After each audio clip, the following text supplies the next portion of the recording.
The opening scene features the year 2034, when CJ wakes up from his hibernation chamber. It is revealed that he is the first resident of the Wayward Pines, as he woke up even before David. Upon waking up, he wanders around but finds no one awake, and as a result, he returns to the hibernation chamber. Every 20 years, CJ comes out from his hibernation chamber to dust off the other hibernation chambers, listen to classical music, play chess with himself, watch television to see what is going on outside, and apparently do some workouts. Several years later, CJ makes a short trip into the woods. As he is inspecting the soil, he is approached by an infected young man named Griffin. He notices that Griffin is gradually transforming into an Abby. After witnessing this, CJ tries to slip away later that night, but Griffin follows him and begs CJ to take him along. Despite repeated refusals, Griffin persists and begins acting like a lunatic. As a result, CJ grabs the man's neck and chokes him to death. Again, after 20 years, CJ comes out from the hibernation chamber and plays chess with himself. This time, he has a vision of his better half named Eileen in front of him. He initially believes she is there to take him away from all of this, but she tells him that he still has miles to go. He tries to persuade her to stay with him because he does not want to be alone any longer, but she encourages him to stay positive, do his job, and hope for a better future. Upon saying this, Eileen vanishes, leaving CJ in tears. One more time, CJ wakes up in the year 4012, and this time, several people, including David, have woken up from their hibernation chambers. Following this, David and CJ go for a walk in the woods when they come across an Abby. However, the Abby does not attack them and instead walks away quietly. Despite this, David sees it as an example of mankind gone wrong and considers it as a threat. Nevertheless, the Wayward Pines is built and the first group of people wake up, but they start to massacre themselves after discovering they are the last people on Earth. Back in the present, Dr. Yedlin walks into the lab, determined to communicate with the female Abby. Megan is unsure how he will accomplish this, so he decides to teach the female Abby a pattern or common language or attempt to understand hers. After all, if Dr. Yedlin can teach his dog to go outside in 2 days, he is confident he can get to the female Abby faster. Following this, he associates images with meanings, which is the basis of all languages. Yedlin hopes that communicating and possibly negotiating will put an end to a possible Abby siege, because Abbeys are swarming around the town. He lays some flashcards in front of the female Abby and teaches her that green represents food, red represents no food, the crown represents the leader, and the hand represents friends. During this, Megan brings up Dr. Yedlin's wife, telling him not to worry as Jason will soon find him another mate. After a few hours, the female Abby does not move, so Dr. Yedlin asks Megan to feed her. As Megan provides food for the female Abby, she unexpectedly points to the male Abbeys, indicating that she wants the male Abbeys to eat it first. Seeing this, Dr. Yedlin claims that this is due to her empathy for her inferiors. He is hoping that the female Abby can help them get out of this whole mess. A short while later, Adam enters the lab and asks that Dr. Yedlin let the female Abby go because all of the other Abbeys are gathering for her. He begs to turn the female Abby to the other side of the fence right away. Adam also reveals that the female Abby is the leader, and that is why she has a sign on her palm. He goes on to say that the people of Wayward Pines are either too stupid or too blind to do anything about it. Hearing this, Dr. Yedlin says he is attempting to rectify the situation,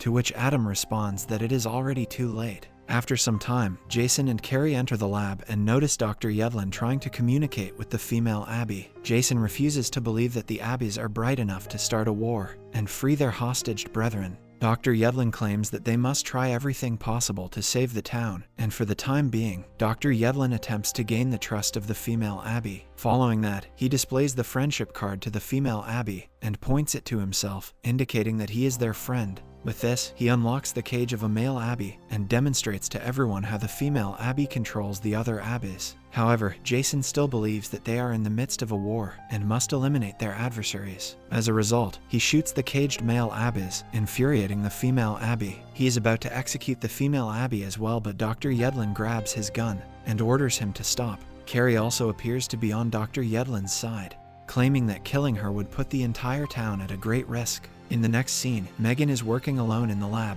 when she notices a heavy loss of blood from her paralyzed leg. As she turns around, she notices a female Abby is out of her cage. It is revealed that the female Abby caught the passcode combination in a reflection when Dr. Yedlin unlocked the cage of a male Abby earlier. Following this, the female Abby walks away, leaving Megan to bleed out. In the evening, Jason announces to the town that they must band together to fight the enemies. He says that they should not let the threat drive them into hiding. He also assures them that the bad times will pass and they will be able to find peace in their normal way of life. On the other hand, Carrie and Dr. Yedlin are on the lift when Dr. Yedlin informs her that he has her hospital report. He claims that, according to the report, she has trauma from the Abyss attack and that they do not have the necessary equipment to treat it. He also says that she will not be able to carry a child to term. Following this, Dr. Yedlin goes to the lab, only to discover Megan's dead body, and the female Abby has escaped. He immediately activates the emergency alarm, alerting the security guards about the incident.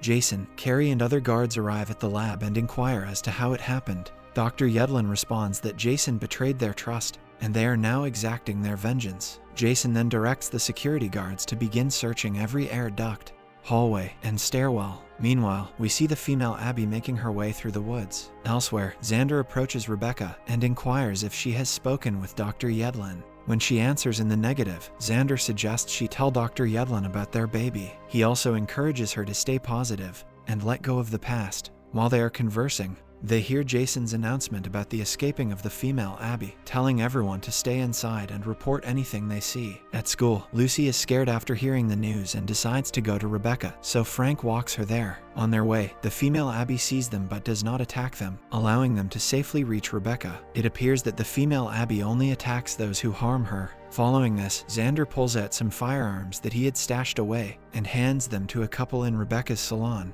In the town's neighborhood, the armed guards, led by a guard's head named Mario, are stalking around in search of the female Abby, while Dr. Yedlin and Adam head to the woods to locate her. Rebecca assists them with maps of Wayward Pines and vantage points from which they can spectate the female Abby. After this, the armed couple sets out to find the female Abby. Rebecca also decides to go to the mountains to get a hard copy of the town map so they can find the soft points of the entrance. She departs after instructing Xander to meet her at her place in an hour. Upon reaching the headquarters, Rebecca pretends to be sent by Jason, causing the guards to let her in. Mario and the security guards come across the armed couple on the way. When they see the female Abby fleeing, the bullets begin to fly and strike the wrong people. Mario shoots the husband's neck by accident, while the husband's bullet hits Mario in the stomach. This leads to a standoff between the wife and the remaining security guards. After hearing the gunshot, Dr. Yedlin heads towards the sound of the gunshot, while Adam moves in the other direction. Upon reaching the spot,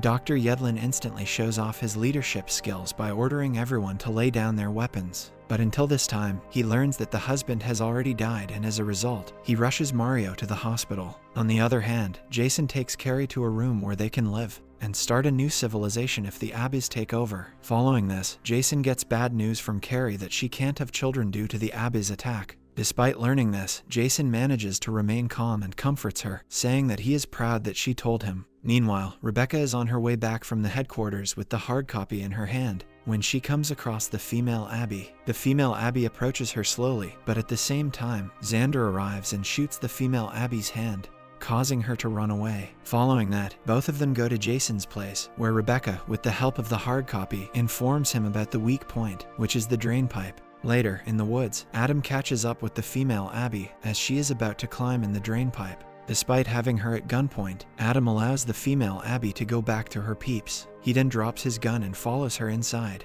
When he comes out on the other side, he is greeted by dozens of Abbeys who, despite hissing at him nonstop, let him pass as per their leader's order. A few moments later, Jason, Rebecca, Xander, and the other guards arrive at the drain pipe and discover Adam's gun. Rebecca believes that the female Abby has taken Adam, but Jason believes that he let the female Abby go. Just then, they hear the roaring voices of Abbeys coming from the drain pipe, so Jason orders the guards to throw the grenades inside. On the other side of the fence, the female Abby heads back to her elders for comfort. As she lies on their lap, she is thinking the same thing as Past Judgment ends with her flashing back to when David opened fire from the helicopter, killing and injuring several of her fellow Abbeys.